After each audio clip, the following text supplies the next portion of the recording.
ఆగు, ఆ బ్యాగ్ ఇటువు.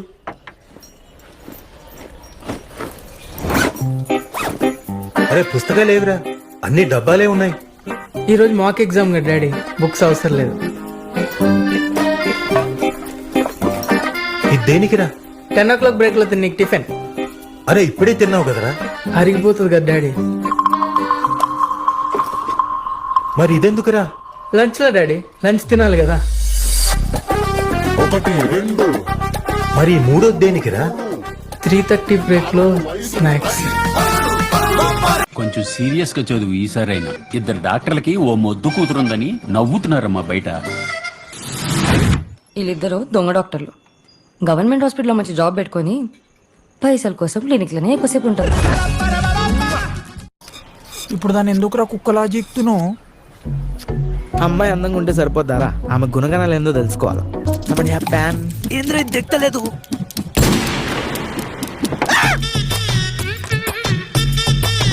కొత్త చొక్కారా. Excuse me. అరే నువ్వు చేసింది అస్సలు మర్చిపోదురా పిల్ల. ఛత్రపతి మూవీలో ప్రభాస్ వాళ్ళ తమ్ముడు బస్సులు ఇంకేస్తాడు చూసిన అమ్మాయిల పైన, సేమ్ అట్లని చేసినావు. నీ అమ్మ కాదురా నా అమ్మ. నీ పేరేంటి? నీలాంబరి. ఓ నైస్ నేమ్. నీ పేరేంటి? నరసింహ. తన చెల్లి నవ్వుతుందేరా. పాపంరా గోపాలరావు అంకుల్, ఏం కొడుకులంగా అన్నాడు రా. పెద్దోడు 420 అయితే చిన్నోడు 840 ఉండిగా. నీ బ్రదర్ కిషోర్ మధ్య చదువుతాడా? బ్రదర్ కాదు, బావా. తను ఏ స్కూల్? TAV public school.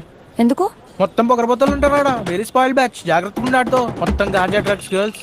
మరి నువ్వే స్కూల్? నేను Bhashyam public school. Very down to earth. ఇంటరే కాలేజ్? అది కాలేజ్ కాదు, జూనై. నేను బాలకైదిని. నేను కూడా ఒక బాలకైదినే. రేపు పొద్దున్న 4 గంటలకు చుంచుమామ రైల్వే స్టేషన్కి వస్తున్నాడు. పోయి పిక్ చేసుకో పోరా అంటే నా రియాక్షన్ ఎట్లుంటది? మొహం మాడిపోతుంది. పొద్దున్నే లేచే అలవాటు లేదు కదా మరికి. అదే చుంచుమామల ఇంటి పక్కన స్వాతి అని ఒక అందమైన అమ్మాయి ఉంటుంది. ముక్కు ఉడక చుడిదార్ వేసుకుని ఆ రోజు వచ్చింది, గుర్తుందా? అదే అమ్మాయి సేమ్ ట్రైన్కి 4 o'clock వచ్చింది. నన్ను పోయి పిక్ చేసుకోరా అంటే నేను ఉదయం లేస్తాను లేను. ఫ్రాంక్లీ స్పీకింగ్ మమ్మీ, నేను ముందు రోజు నైట్ అసలు నిద్రపోను.